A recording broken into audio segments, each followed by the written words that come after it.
ইনকিলাব ইনকিলাব। আসসালামু আলাইকুম। আপনারা ভালো আছেন? জি, আলহামদুলিল্লাহ ভালো আছি। আজকে আমরা এখানে যে কারণে সমবেত হয়েছে আপনারা ইতিমধ্যেই জানেন, অনেক বক্তব্য শুনেছি। 24-এর গণঅভ্যুত্থানের মহানায়ক, ঐতিহাসিক এক দফার ঘোষক নাহিদ ইসলাম আজকে আমাদের সামনে উপস্থিত আছেন। এখানে উপস্থিত আছেন মালয়েশিয়ায় বিভিন্ন রাজনৈতিক দল, সিভিল সোসাইটি, শিক্ষক, শিক্ষার্থী এবং বাংলাদেশকে ধারণ করেন, বাংলাদেশকে ভালোবাসেন, বাংলাদেশকে নিয়ে স্বপ্ন দেখেন আপামর জনতা। সবাইকে শুভেচ্ছা জানাচ্ছি। আজকে আমরা দেখেছি যেই নাহিদ ইসলাম উপস্থিত আছেন, তিনি কোনো একটি দলের নাহিদ ইসলাম নন। 1 বছর আগে কি তিনি কোনো দলের নাহিদ ইসলাম ছিলেন? যার দিকে তাকিয়েছিল তিনি 3 আগস্টে কি ঘোষণা দিবেন, তিনি কি সত্যি ঘোষণা দিবেন? 3 আগস্ট সকাল থেকে জনতা চাপ প্রয়োগ করছিল, জনতার চাপ, শহীদ মিনারে আসবে। কিসের জন্য আসবে? ঐতিহাসিক এক দফা ঘোষণা করতে হবে। কারণ বিভিন্ন প্রান্তে ছড়িয়ে ছিটিয়ে থাকা যারা আন্দোলন করছিলেন তারা নির্দেশনা পাচ্ছিলেন না এই আন্দোলন আসলে কোন দিকে যাবে। এই আন্দোলন কি ফ্যাসিবাদ পতনের দিকে যাবে, নাকি সরকারের সাথে কোনো নেগোসিয়েশনের মাধ্যমে এই আন্দোলন আপনার একটি আপোষের দিকে যাবে। তখন নাহিদ ইসলামরা ঘোষণা করেছিলেন, আপোষ না সংগ্রাম, সংগ্রাম সংগ্রাম, ক্ষমতা না জনতা, জনতা জনতা। সেই প্রেক্ষিতে আজকে আমরা তাকে এখানে পেয়েছি, আমরা খুবই আনন্দিত। আমরা অনেক বক্তব্য শুনেছি, আমি দীর্ঘায়িত করব না, আমি বেসিক কিছু কথা বলবো। এর মধ্যে প্রথম যে কথাটা আমরা এখানে যেই কারণে দেখেছি, 24-এর গণঅভ্যুত্থান, বীরত্ব গাথা ও বিপ্লব পরবর্তী বাংলাদেশ গঠনে প্রবাসীদের ভূমিকা। বীরত্ব গাথা আমরা শুনেছি। আমি ব্যক্তিগতভাবে আমি জুলাইয়ের বীর নই, আমি একজন যোদ্ধা, আমি রাজপথে ছিলাম। আমি ঢাকার রাজপথে আমি পুলিশের সাথে, সাংবাদিকের সাথে, জনতার সাথে মিশে আমরা আন্দোলনকে সংগঠিত করেছিলাম। সেক্ষেত্রে জুলাইয়ের বীরত্ব কথা আমি আপনাদের কাছ থেকে যখন শুনি আমি কানেক্ট করতে পারি। কিন্তু সবচেয়ে বড় যে জায়গাটা, যেই কারণে আজকে নাহিদ ইসলাম এখানে এসেছেন, আমাদের নেতারা জুলাই পদযাত্রা নিয়ে সারা দেশে ঘুরছেন, সেটা হলো ধ্বংস, বিপ্লব। একটি ক্ষণিকের আবেগ নয়, শুধু বিপ্লব সৃষ্টির তাণ্ডব লীলা। সেই সৃষ্টিটা করার জন্য আমরা জনতার কাছে ফিরে যাচ্ছি। আমরা দেখেছি গণঅভ্যুত্থানের পর আজকেও এখানে যারা কথা বলছে, অনেকে বলেছেন জুলাইয়ের আন্দোলন। আমরা বিপ্লব বলতে ভয় পাচ্ছি। শুধু 24-এর না, আপনি দেখবেন 1971 সালকে আমরা মুক্তিযুদ্ধ বলি, বিপ্লব বলি না কেন? বিপ্লব বলেছিল আহমদ ছফা, যিনি বলেছিলেন যে বিপ্লব বেহাত হয়ে গিয়েছে। এটা বেহাত বিপ্লব মানে কি? যারা প্রকৃত পক্ষে বিপ্লবী, যারা যুগে যুগে মানুষকে রাজপথে নিয়ে এসে জনতার অধিকারের জন্য কথা বলেন, জনতাকে নতুন যে আত্মমর্যাদার জন্য সংগঠিত করেন, সেই বিপ্লবী চেতনাকে অভ্যুত্থানের পর বারবার এই বাংলাদেশে বেহাত হতে হয়েছে, যেটা আমরা 24-এ এখন দেখতে পাচ্ছি। আমরা যখন দেখি 1971 সালের বিপ্লব, 72 সালে যখন আহমদ ছফা বেহাত বিপ্লব বলে আখ্যা দিয়েছিলেন, তখন তিনি বুদ্ধিবৃত্তির নতুন বিন্যাস নামক প্রবন্ধ লিখেছিলেন। তিনি সেখানে দেখিয়েছিলেন যে বুদ্ধিজীবীদের দ্বারা বাংলাদেশে বিপ্লব সংগঠিত হয়নি, বুদ্ধিজীবীদের দ্বারা মুক্তিযুদ্ধ সংগঠিত হয়নি। বুদ্ধিজীবীরা বাংলাদেশে যে একটা মুক্তিযুদ্ধ সংগঠিত হবে, বাংলাদেশের মানুষ যে মুক্তির আকাঙ্ক্ষায়, স্বাধীনতার আকাঙ্ক্ষায় প্রহর গুনছে, সেটা তারা প্রেডিক্ট করতে পারেনি। 24-এ তাই হয়েছে। রাজনীতিবিদরা দিনের পর দিন আন্দোলন করেছে, ক্ষমতা মুখে আন্দোলন করেছে, নির্বাচন মুখে আন্দোলন করেছে, আপোষ মুখে আন্দোলন করেছে, যে আন্দোলনে জনগণ সাড়া দেয়নি। কিন্তু আমরা দেখেছি বিশ্ববিদ্যালয় থেকে বের হয়ে আসা শিক্ষার্থীরা এবং দেখি তরুণ ছাত্র নেতাদের ডাকে জাতীয় রাজনীতি আমরা সবসময় দেখি যে ছাত্র রাজনীতি এবং জাতীয় রাজনীতি আলাদা করে দেখা হয়, কিন্তু আপনারা দেখেছেন 24-এর গণঅভ্যুত্থানে ছাত্র রাজনীতি এবং জাতীয় রাজনীতি একই রেখায় মিলে গিয়েছিল। ছাত্র রাজনীতি হয়ে গিয়েছিল জাতীয় রাজনীতির বাতিঘর, জাতীয় রাজনীতির পথরেখা। দেখেছেন কিনা?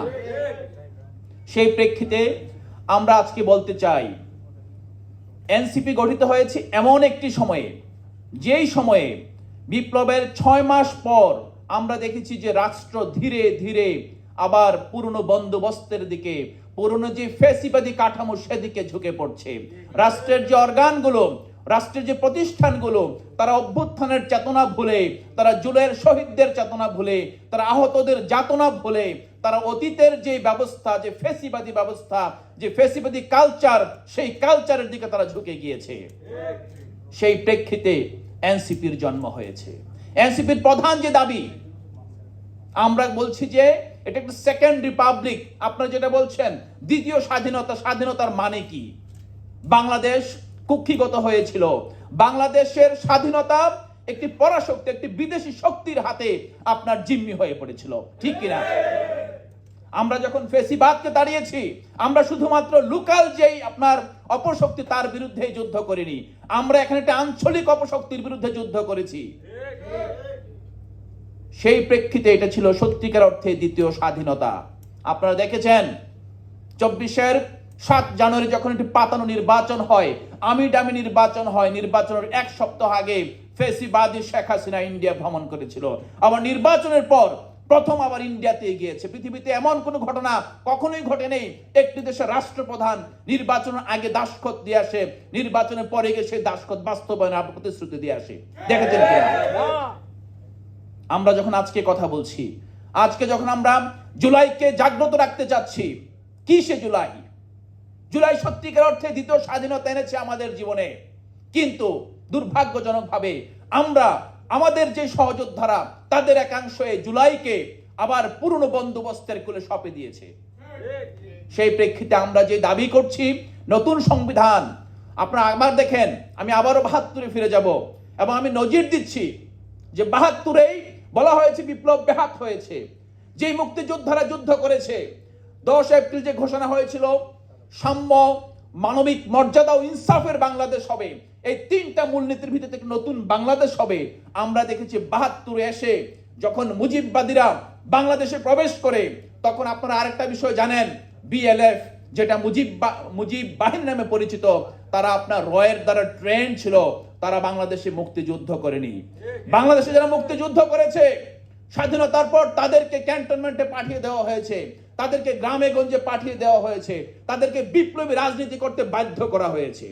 আর যারা রয়ের এজেন্ডা বাস্তবায়নের জন্য বাংলাদেশ যাতে কমিউনিস্ট না হয়ে যায়, বাংলাদেশে যাতে বিপ্লব না হয়ে যায়, সেটার জন্য রিজার্ভ বাহিনী ছিল যে মুজিব বাহিনী, তারা এসে বাংলাদেশের ক্ষমতা দখল করেছে, তারা গঠন করেছে রক্ষী বাহিনী। সেই রক্ষী বাহিনী পরবর্তীতে পরিণত হয় বাকশালী ফেসিবাদী ব্যবস্থার দিকে। আমরা যে বিষয়টা বলছি বন্ধুরা, সেটা হলো 72-এ যে দাবি উঠেছিল, 71-এর যে চেতনা 72-এ এসেই ভুলুণ্ঠিত হয়েছে। কাদের হাতে? মুজিব বাহিনী, আওয়ামী লীগ এবং সেই সময়কার ফেসিবাদীদের হাতে।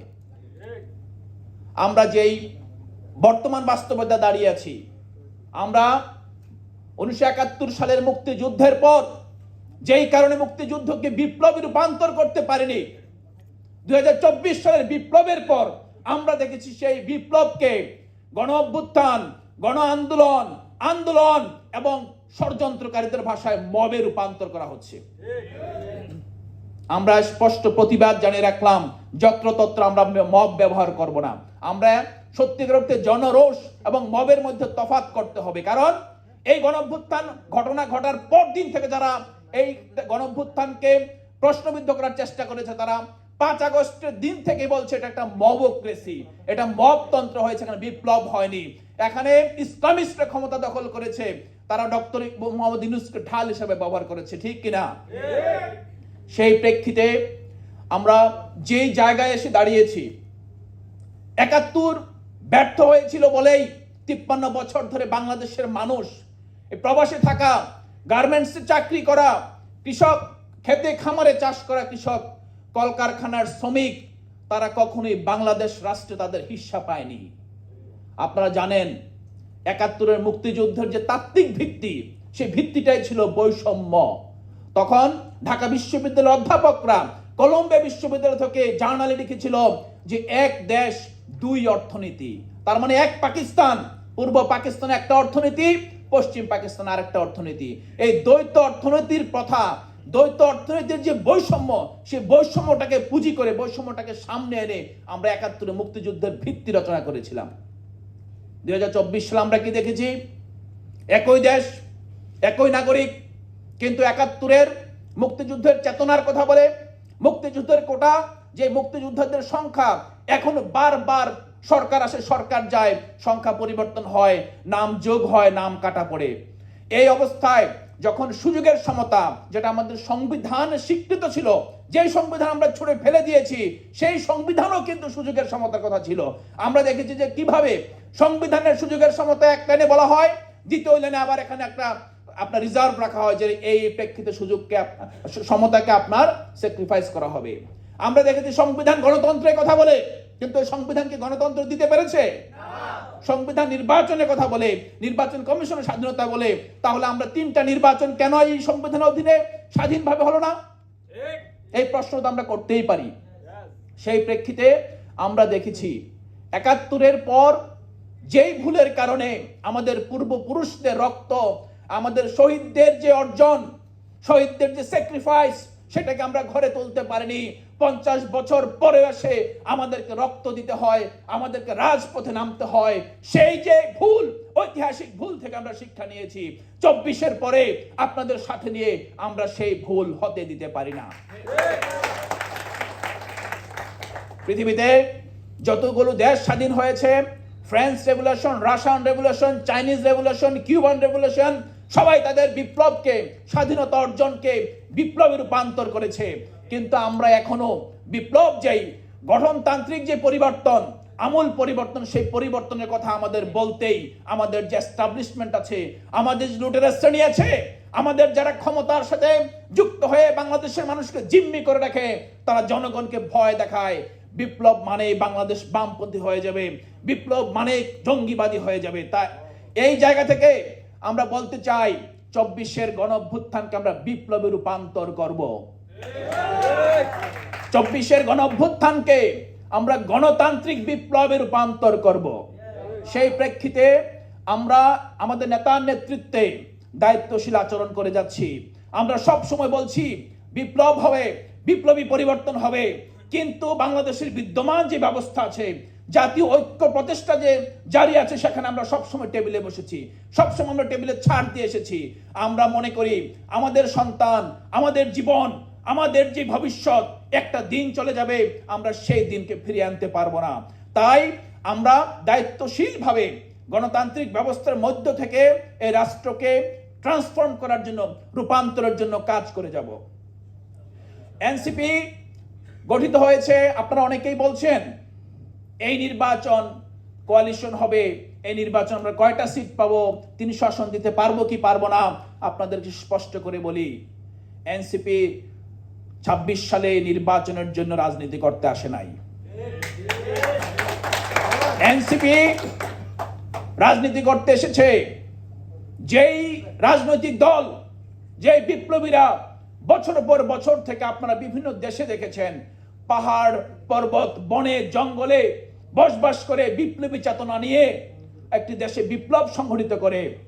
এনসিপির আজকের যে নেতৃত্ব, সেই নেতৃত্ব বিশ্ববিদ্যালয়ে বসে পাঠচক্রের মাধ্যমে, রাষ্ট্রকে বোঝাপড়ার মাধ্যমে একটি বিপ্লব সংগঠিত করে তার রাজনীতি করতে এসেছে। আমাদের সামনে কিন্তু নতুন বিপ্লব সংগঠিত করার কোনো এজেন্ডা নেই। আমাদের সামনে আছে যে বিপ্লব সংগঠিত হয়েছে, যে অসমাপ্ত বিপ্লবে এটা পরিণত হয়েছে, সেটাকে সমাপ্ত করা।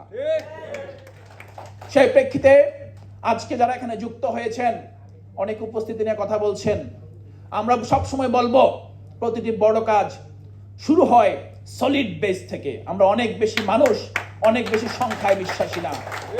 আমরা দেখেছি ফ্যাসিবাদের পতনে বাংলাদেশে যারা ভূমিকা রেখেছিল, তারা সব সময় মানুষ ছিল কিন্তু অল্প অল্প কিছু মানুষ সব সময় বুলেটের মুখে দাঁড়িয়েছে। তখন ধীরে ধীরে এটা যখন জনগণের মাঝে সঞ্চারিত হয়েছে, তখন জনগণ নিজেদেরকে একাত্ম করে রাস্তায় নেমে এসেছে। সো আজকে আমরা যে অল্প মানুষ দেখেছি, আমরা কখনো সংখ্যা দিয়ে যেন রাজনীতিকে বিচার না করি। সংখ্যা রাজনীতি বাংলাদেশে ফেল করেছে। বাংলাদেশে মূল্যবোধের রাজনীতি, বাংলাদেশের নৈতিকতা রাজনীতি আগামীর বাংলাদেশের ভবিষ্যৎ। এনসিপি সেই রাজনীতি করে যাবে। আমি প্রবাসীদের নিয়ে আমাদের নেতা নাহিদ ইসলাম বলবেন। আমি শুধু একটি বিষয় বলি, 1971 সালের লড়াই আমাদের পূর্বপুরুষদের লড়াই ছিল আত্মমর্যাদার লড়াই। 2024-এর লড়াই আত্মমর্যাদার লড়াই। আমাকে চোর বলবেন, রাজাকার বলবেন, দেশদ্রোহী বলবেন, সন্ত্রাসী বলবেন, আমি স্বাধীন দেশের স্বাধীন নাগরিক। আমি মেনে নিতে পারি না, আমি ইনকার করি, আমি অস্বীকার করি আপনার সেই ক্ষমতা যন্ত্র, সেই ব্যবস্থা যেটা একজন নাগরিককে যখন সে তার দাবির জন্য মাঠে দাঁড়ায়, যখন দাবির জন্য রাষ্ট্রকে চ্যালেঞ্জ করে বসে, তখন তাকে যখন আপনার বিভিন্নভাবে ট্যাগিং করা হয়, সেই ট্যাগিং এর বিরুদ্ধে, সেই আত্মমর্যাদা হানির বিরুদ্ধে 24-এর অভ্যুত্থান হয়েছে। আমরা দেখেছি বাংলাদেশের নাগরিকরা বিশ্বের বিভিন্ন জায়গায় যেভাবে আছেন, আমরা সত্যিকার অর্থেই আমরা দেখি যে আমরা আত্মমর্যাদার যে লড়াই, সেই লড়াইকে এখনো আমাদের মধ্যে প্রতিষ্ঠিত করতে পারিনি। আমরা বাংলাদেশ রাষ্ট্রের যেই কাঠামো, আমরা দেখি যে প্রবাসীদের অনেক অভিযোগ। একটা জায়গায় শুধু দেখেন, আপনি বিশ্বের যে প্রান্তে থাকেন, রাষ্ট্র কিন্তু একটাই, প্রশাসন একটাই। যে হাই কমিশন বলেন, যে আপনার রাষ্ট্রের পুলিশ বলেন, আমলাতন্ত্র বলেন, একই আমলাতন্ত্র সারা বিশ্বে আপনাকে সেবা দেয়। সো সারা দেশ জ্বলে যাবে, ধ্বংস হয়ে যাবে, আর প্রবাসীরা ভালো থাকবে, তারা ভালো সার্ভিস পাবে, এটা আসলে সম্ভব হয় না। প্রবাসীদের অথবা বিশ্বের বিভিন্ন প্রান্তে যেই বাংলাদেশিরা আছেন, তাদের যে আত্মমর্যাদা, তাদের যে মানুষ হিসেবে তাদের যে গণতান্ত্রিক মূল্যবোধ, নাগরিক অধিকার, সে অধিকারের জন্য পুরো বাংলাদেশের খোল নলচে বদলে নতুনভাবে পুনর্গঠন করতে হবে। এটা কোনো বিচ্ছিন্ন ঘটনা নয়। আমরা যারা জুলাই গণঅভ্যুত্থানে এবং গণঅভ্যুত্থানের পূর্বে এবং পরে বাংলাদেশ প্রশ্নে বিভিন্ন জায়গায় থেকে, বিভিন্ন দেশে থেকে, নির্বাসনে থেকে বাংলাদেশের স্বাধীনতা, সার্বভৌমত্ব, গণতান্ত্রিক মূল্যবোধ এবং বাংলাদেশের মানুষের আত্মমর্যাদার প্রশ্নে সারা বিশ্ব থেকে আওয়াজ তুলেছে, রুখে দাঁড়িয়েছে, তাদের সবার প্রতি আমাদের কৃতজ্ঞতা।